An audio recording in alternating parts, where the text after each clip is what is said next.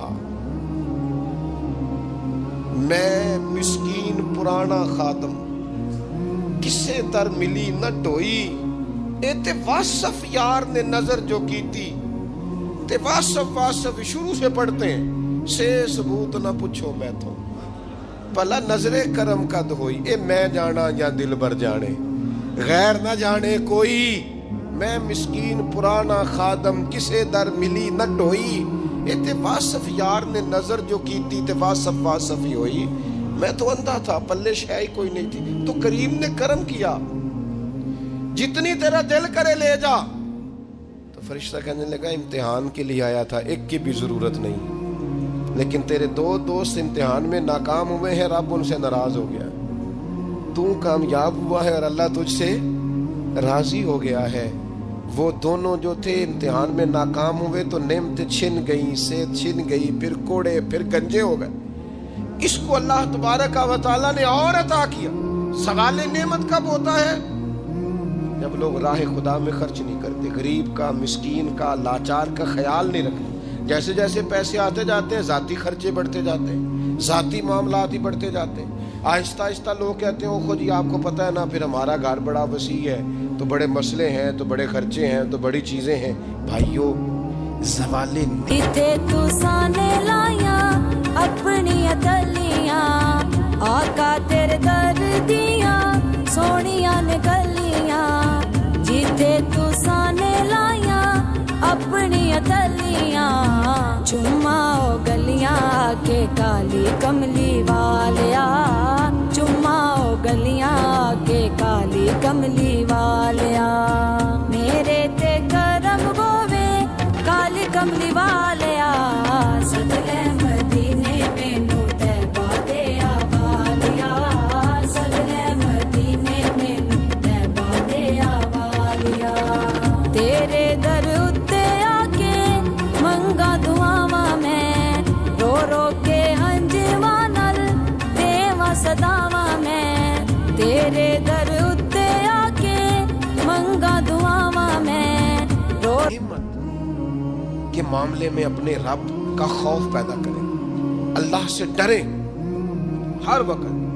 جب تک نعمتیں نہیں نہ ہوتی تو گزارا ہو جاتا ہے, اگر ملنے کے بعد چھن جائیں تو پھر تکلیف بہت زیادہ ہوتی. تو زوال نعمت سے بچنے کے لیے تکبر سے بچیں, ناشکری سے بچیں, ناقدری سے بچیں, اور پھر صرف اپنا حق سمجھنے سے بچیں.